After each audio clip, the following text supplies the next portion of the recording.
Hello and welcome to another episode of Take a Pull podcast with Andy Cummins and Declan Carroll. We are at episode 110, linked to 110, I feel. Declan, we flew to 100 and we've had a few weeks off because of the summer stuff happening.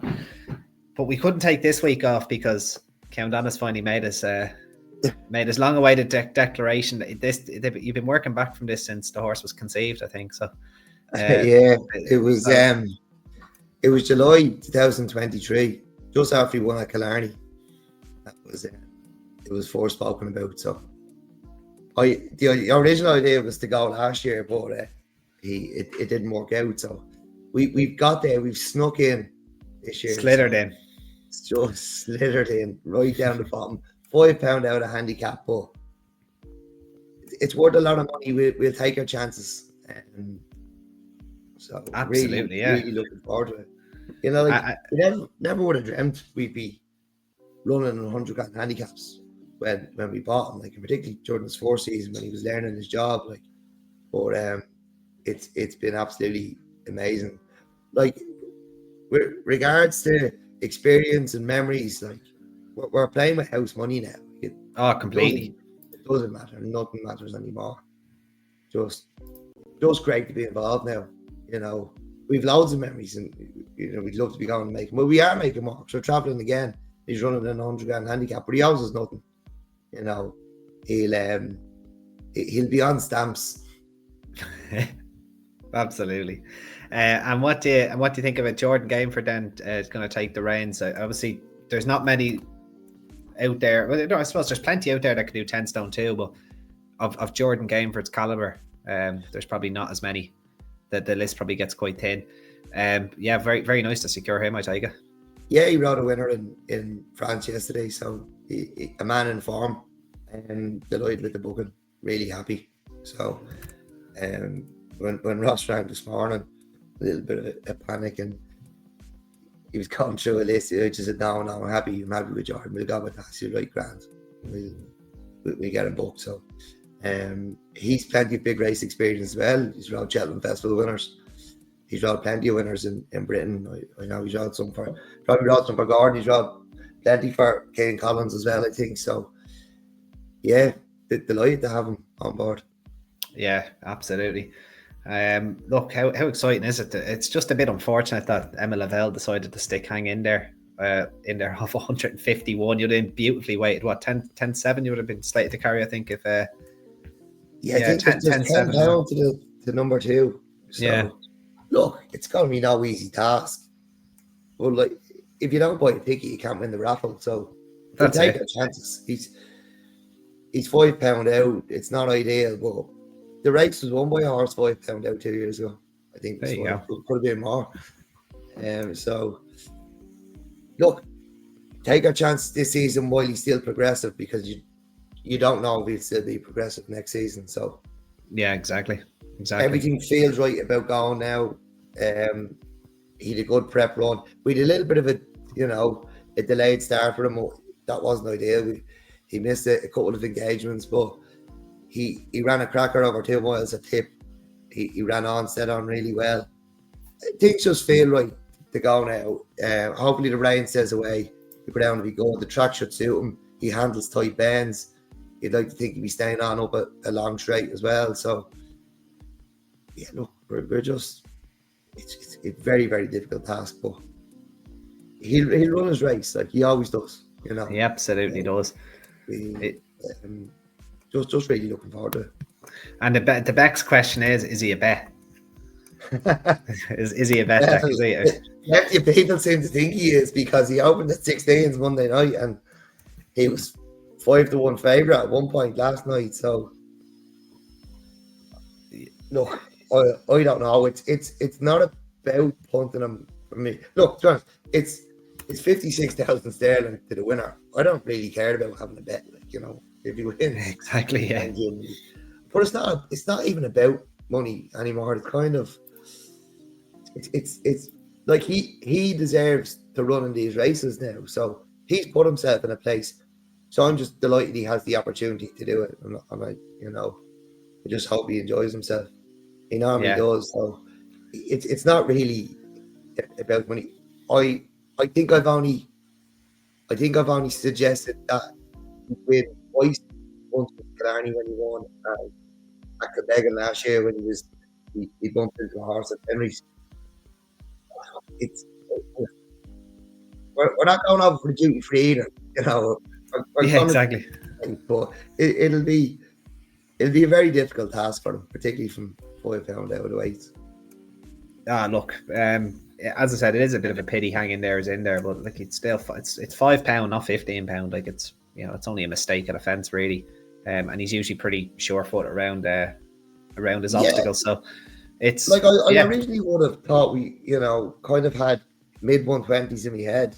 The mark he'd be running off. So we were fortunate enough to be dropped £4 over the winter by the Irish handicapper. It's the only time I've ever been annoyed at a horse being dropped £4. I couldn't believe it.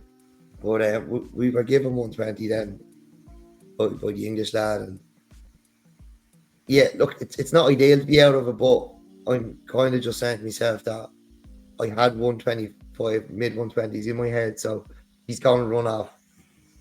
It'd be great to run off 120, but he's running off a mark I kind of thought he would have been running off in the race. So yeah, that's a good way to think about it. Yeah, that's the way I'm looking at it. So you don't feel as bad being too far out of the weights. No, absolutely not. It's just great to be involved. Really looking forward to seeing the race course as well. And a lot of good reviews from listeners telling us. So it's one of the better viewing tracks reviewing in England. It sounds like one of the hardest tracks to find in England. Last time I looked it up, there's one road in and one road out. Is there? I think. I suppose it's not hard to find as long as you're on the right road. Right? Yeah. It's miles away. Yeah. Like exactly. They've just got off the boat with Ceannndana. They have a 5-hour drive from Holyhead. Deadly. So we're flying to East Midlands and we're going to stay in Lincoln, and it's another half an hour from Lincoln then, which is not too far. Like, we get a taxi up. You won't be messing around on trains or anything like that. So it's a good trek away, but hopefully it's worth it. Yeah, and no doubt the young fella be in front of the ITV cameras. I can only imagine. So there's a good chance of it anyway. On this time, but he'll be there. He's looking forward to it, and it's just touch wood now.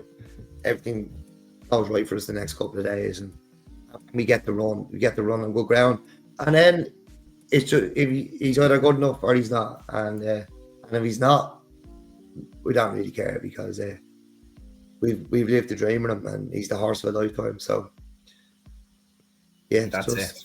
We're in dreamland, like. That's it. You can work back from the Cheltenham cross country when you get him over the back. There's been some fancy races talked about now. If the ground says go through the winter, but we get this one out of the way first. Exactly. This is his first touch of proper, like this is a proper handicap now. So it's a hiking class for him, but it was a hiking class last time out for him, I thought, as well. There was some nice horses. He was up against the Tipperary that day, and he handled himself with aplomb, I thought. Running on nicely over a very sharp, demanding 2 miles. I thought pretty much like for a horse that's won over 3 miles to finish placed over 2 miles of Tipperary is no mean feat. So I don't think it'd be any. They went quick as well, and that was his first run of the season, and he needed it. So absolutely, yards flying too. Performance, like he could probably upgrade the performance, but he's a little bit. He can be a little bit.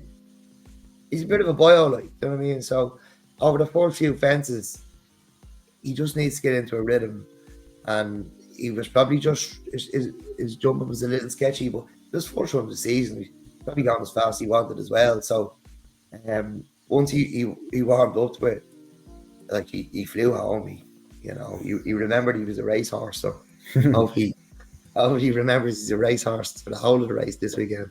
Exactly. Well, before we move off it, I will just ask you, who would you feel are the biggest dangers in the field? Have you had a chance to look at his 14 opponents, or? I haven't had a chance, but Gavin Cromwell sending over his Dictionary and Harry Copton's book. You don't usually say that. Ballysack's Hank, we're out looking too hard. He's the one jumping out. You've got to be, John Bone for Ollie Murphy, and Mickey Bone has 2 in it, I think. Like the Bones have been farming this race. I don't know Irish trainers ever won the race, I don't think. So it'd be nice for Ross to be the first. Yeah. And I see the flyer Begley ex Simon Crawford, doesn't he? In there too. Gary Hanmer trains him now. I think he's won 5 or 6 for that stable. Flying as a 10-year-old, and he's on a hat trick, but 18-1, big price for a horse in form. But it's definitely a competitive race, but Ceanndana deserves to be there, as you said, and very best of luck with him. I hope there's nothing I'm very afraid of, but like they all might be saying that, you know. When you exactly, you're to take their chance in. Yeah, there's a lot of 9 and 10-year-olds in there. We're only 8, you know. Obviously, Ballysank is only 6. He'd probably be the one we'd be looking for, Andy. You know, if we were trying to find the winner of the race. He's the obvious one, isn't he? Yeah. Yeah, but I'm not sure he's one of our horses. I'm not sure this mark's been properly tested. So that's if I was a backer him, that'd be my worry. But our lad doesn't really follow any patterns either. He just goes out and does the business a lot. Shows up and just runs well and goes home. Is what he does. No, just really, really excited. Really excited. Perfect. And as long as he enjoys himself and comes home safe, that's all we want. That's the main thing. Everyone has a good time. That's the Unibet Summer Play Handicap Chase at Market Rasen. Ceanndanas next start at 12 minutes past 3 on Saturday afternoon. Best luck, Deck, and best luck to all connected with the horse, which is basically half a Twitter feel at this stage. Anyway, so we'll move on then to the main coverage, which I say most people will be tuning out now. I just wanted to see if Ceanndana had a chance to. So we're about to cover a flat card at the Curragh. So that's the first 13 minutes. Thanks for listening, guys. We'll talk to you soon. No, I'm only messing.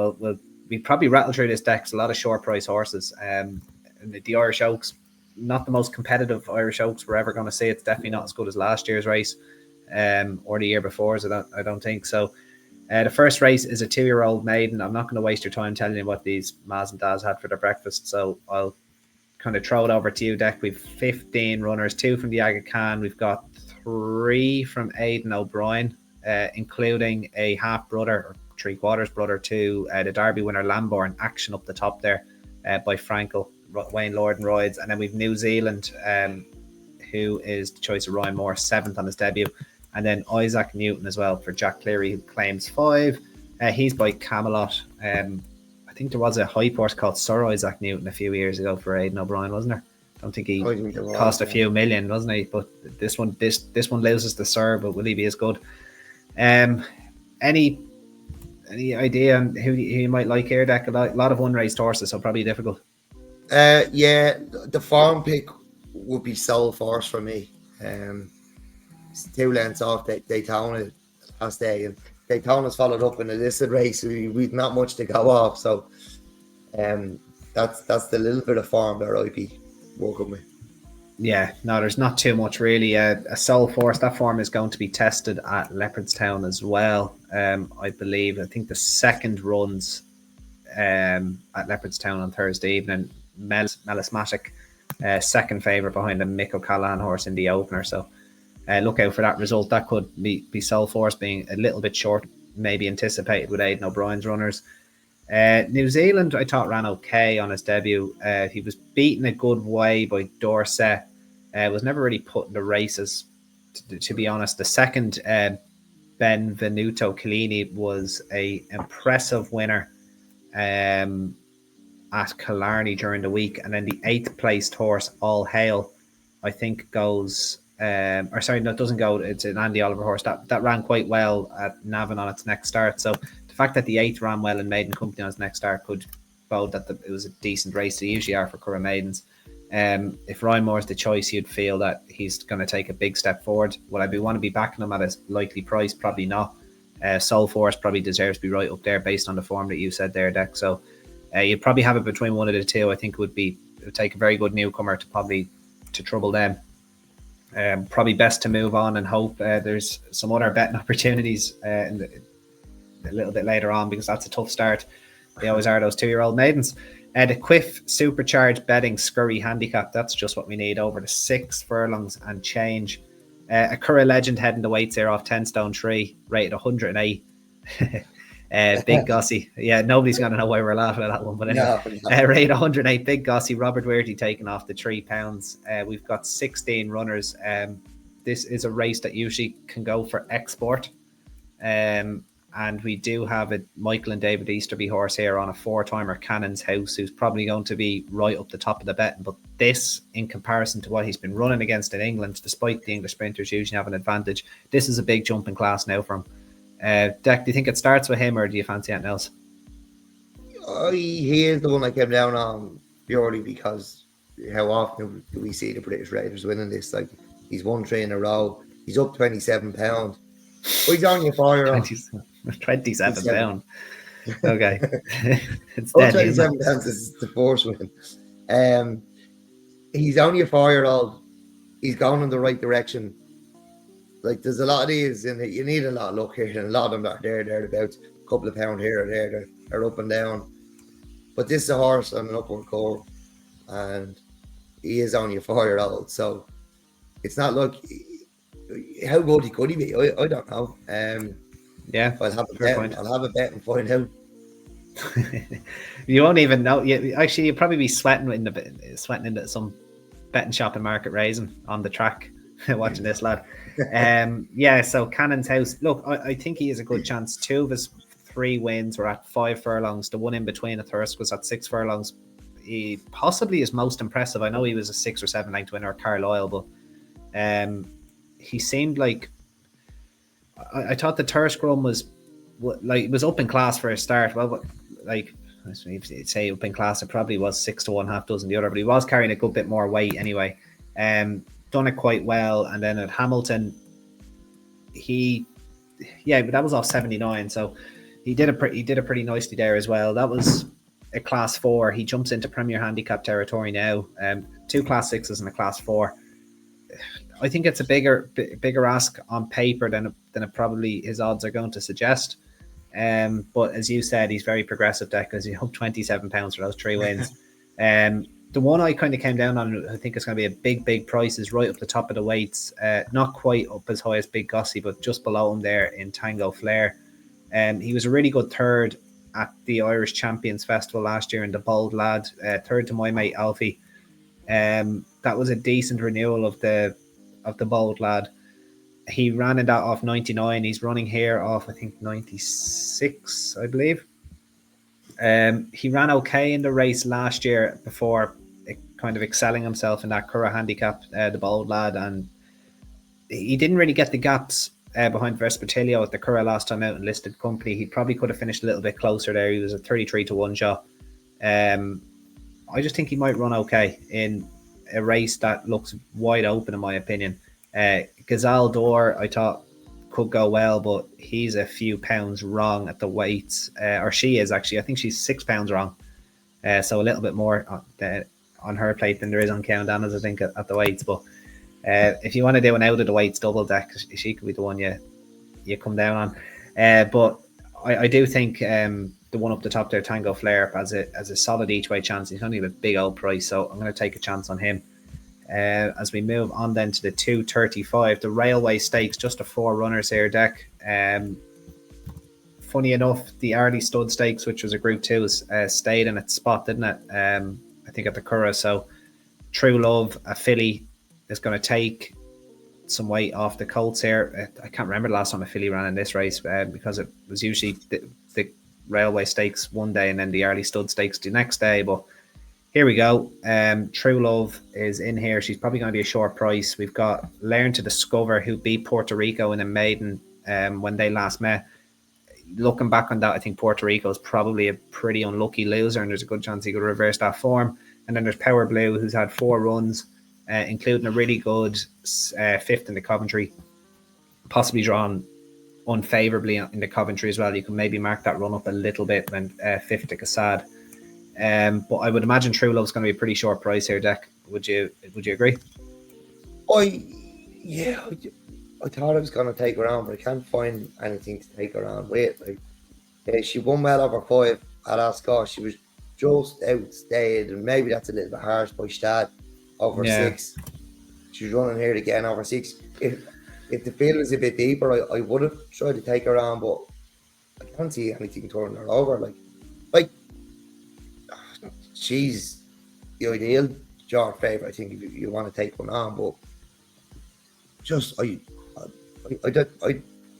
can't find anything.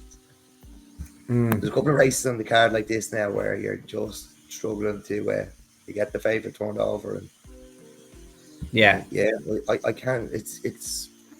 I'd only be picking something for the sake of it, like, you know. I wouldn't like people to have a punt on something I've just shown up, you know. I can't really say it being turned over. Yeah, no, it's fair enough. I'd give Puerto Rico a chance. I'm fairly adamant he'll turn to form with Learn to Discover. He was a pretty unlucky loser. The third place horse that day, Bobby McGee, goes in the nursery. We'll talk a bit more about him later. Yeah, I think True Love's going to be difficult to beat, though. I would agree with that. She looked quite classy there in the Albany. Sorry, not the Albany, it was the Queen Mary, wasn't it? It was the Queen Mary. She did look quite classy, well back to win that. Bumped into the Coventry winner on her second start, and then Lady Imam, who was, you know, very, very good early 2-year-old. Like, her form's right up there with the best. I think it's going to be hard for her to see her getting beaten here. So I don't think we'd be nap at the topping True Love, because she's probably going to be pretty long odds on. So we'll have to give that one a minute. All right, up next then, Deck, is a Group 2 over 5 furlongs, the Sapphire Stakes. I don't think Ireland and England would know a good sprinter if it hit them in the face at the moment. A Group 1 level sprinter, like, it's not great looking at the July Cup and even the Platinum Jubilee or the Diamond Jubilee or the Queen Elizabeth, whatever they call it these days, the 6 furlong sprint at Royal Ascot. A French horse beating a Japanese horse, and the rest basically nowhere. Although, in fairness to this Sapphire Stakes, we've 3 decent looking horses. Magira for Ed Walker has been a big improver since switching to that yard. She's a 5-year-old unbeaten for Ed Walker. I thought she was pretty impressive last time out at Haydock. That was in the Temple Stakes, beating She's Quality. We've had also coming over Rumstar, who has won the Palace House and I think the Coral Charge at Sandown. Very fast horse indeed. Arizona Blaze, an excellent second in the Commonwealth Cup. And then we've Powerful Nation for the Slatteries, who again is kind of taking his form to a new level, winning a pretty decent Cork listed race for the level last time out. You'd probably have it between those 4, Deck, on ratings. There's a few nice enough unexposed 3-year-olds in here. So who do you like? Yeah, I like the Slattery horse. As you might have guessed, Andy. Powerful Nation. Yeah, listed when it last day at Cork. It's still relatively unexposed, and I think this test at the Curragh will, over the 5, will really suit him. And I'd be keen enough on him now. I do really fancy him. Right, okay. I'd be taking a chance on Rumstar. It's a horse I've really liked this season. I think a few things just went wrong for him at Haydock, and then especially at Ascot when drawn completely, he was just on the wrong side. So I think his win against She's Quality was really impressive at Sandown, coming from off the pace. I think they'll try and ride him the same, come home and come home well. He's the highest rated in here, or a joint highest rated, but slightly unfavoured with Arizona Blaze. Obviously he gets a 3-year-old allowance, but I just think the 3-year-old sprinters, I'm just going to need a minute to see them. I suppose I'm just not absolutely convinced, even though the older sprinters are not good. I just don't think the 3-year-old sprinters are any better at the moment. So it is a little bit of a tricky one. I'll take a chance on Rumstar, and then Deck, you're on the Slattery horse, yeah? I am. Powerful Nation. Lovely. Rightio, so on to the main event, which isn't the Summer Plate, which should be the Summer Plate, I suppose. It's the Juddmonte Irish Oaks. 7 runners here, Deck. We've got 4 with Aidan O'Brien, Butterfly Wings, Island Hop and Merrily, Mini Hawk. The last one there, Mini Hawk, obviously 1-4. This is probably an open and closed case, isn't it? She probably just goes and wins this. Yeah, like she was clear with Whirl in the Oaks at Epsom, and Wales followed up in the Pretty Polly, was it? Yeah. But 2 good horses. Well clear as well in the Oaks. Yeah, like I don't think the 3-year-old fillies are all that. They're probably just way ahead of the rest of them. Like, these 2 are quite nice, Mini Hawk and Whirl, but the rest of them, I would say, are less than vintage. Yeah, no, that's fair enough. it's yeah, she should just go and win this. Yeah, hopefully she puts up a proper performance. I would have given a chance to Bedtime Story. I was talking to you about that yesterday evening offline, obviously. I think she needs to go from the front. She probably only has one gear. They haven't declared her. It's a piece of work here for Mini Hawk, I'd imagine. Interesting that they're going with Subsonic, Johnny Murta. She was a good second, beaten half length by Mini Hawk in her debut, but disappointed at the start of the season in an ace maiden. This is a massive jump in class for her, but like if she can improve off her first run last season, it's not beyond the realms of possibility she nabs a bit of black type and maybe finishes third. There's a dead 7, but if you're betting without or anything like that, she could sneak in there. But yeah, I'm hoping we see a top performance from Mini Hawk. Whirl, I think she goes in the Nassau Stakes at Glorious Goodwood. That's the obvious race for her anyway. But yeah, I think they're, as you said, they're 2 excellent fillies. On to the Curragh Cup next, which is a Group 2 over 1 mile and 6. The Michael John Kennedy Curragh Cup. We've got 9 runners, a bit of a disappointing field, I think, anyway. This basically comes down to whether El Rifa gets 1 mile and 3/4 or not, doesn't it, really? Yeah, you'd imagine he will against these. Yeah, exactly. Like, he's a very classy horse. He's the definite class act of the race. He's miles cleared on rating. Like, he says 12. Well, you see any reason why he doesn't get 14 furlongs in a race like this? Unless, like, I see Queenstown in here, a 5-year-old gelding by Galileo, Aidan O'Brien trains. He must be like the best lead horse or workhorse or something out. Like, he must just teach the yearlings or the 2-year-olds the ropes in Ballydoyle or something. Anyway, the blinkers are on him. I imagine he's going to go off like a scalded cat.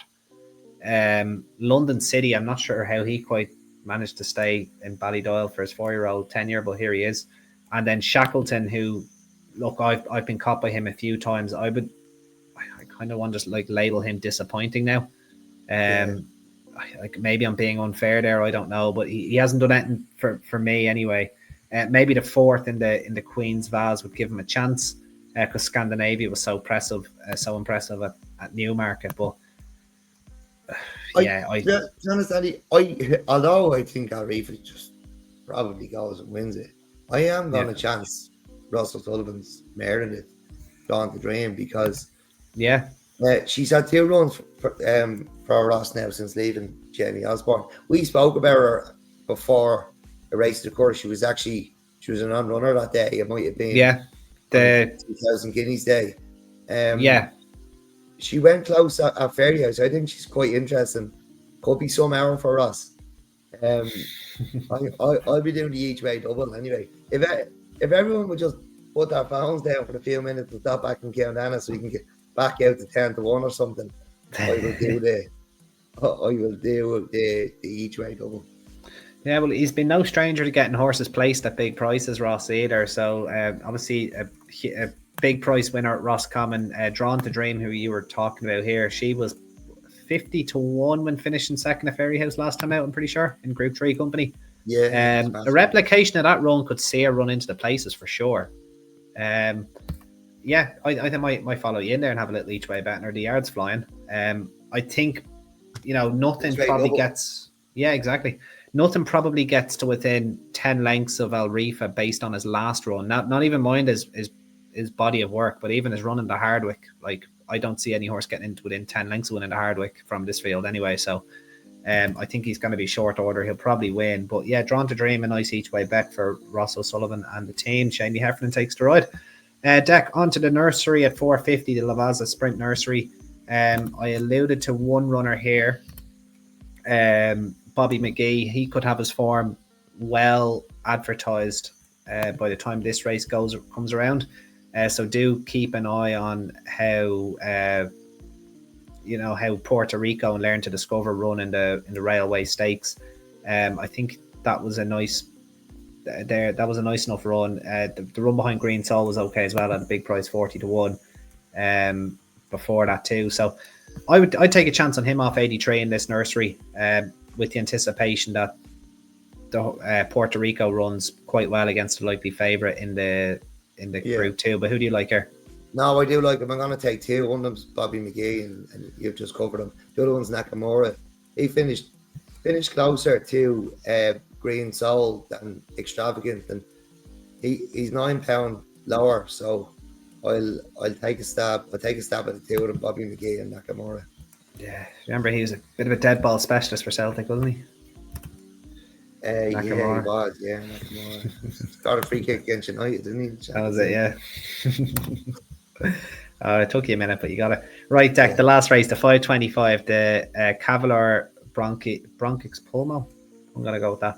EBF Maiden, basically the bumper, the flat bumper. Yeah, nothing in the bumper. Nothing in the bumper. No, a lot of unraced horses. Ceannndana for off 75 probably sets a very beatable standard minion view as well. You could make an argument that she probably shouldn't be rated 80 based on what she's shown, maybe a bit badly handicapped. Maybe look for a newcomer, see what the betting tells you. But that's not a race that you'd want to be getting involved in. Hopefully it's the money is made in the Scurry or the Nursery, or with a bit of luck off Ceanndana at Market Rasen. Right, any closing comments then, Deck? Curragh Sunday, what's the best bet outside of Ceanndana at Market Rasen? Or do we have one? Well, Jesus, tough. My Powerful Nation, I think I said I was keen enough on. I'll be doing Powerful Nation, and look, I like the British Rider in the sprint.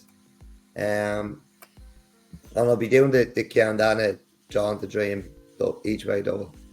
Nice. I'll be. That's a lovely bet, actually. I think I'll do that myself. I'm going to take a chance on Tango Flair. I'll be obviously back in Ceanndana too, and I will probably take a chance on the Ross O'Sullivan mare as well. Is she the nap at the top of 50-1 or whatever she could be? I don't know. John the Dream. Anyway, don't say we didn't tell you. That was the end of Tap 110. Again, very best of luck to Ceanndana and all connections at 12 minutes past 3 on Saturday at Market Rasen. Safe travels over, Deck. Hope you have a great time. Hope everyone comes back safe, and hopefully you come back with £56,000 in your back pocket. It'd be nice. So thanks for all the messages people have been sending. Really appreciate it. It's kind of really proud of the horse to be so popular. And what he does on the track, the way he races, people just seem to really like him. So that does makes us all very proud. Absolutely, couldn't have said it better myself. But all the best, and we will see you for the review on Top 111. Bye bye. See you.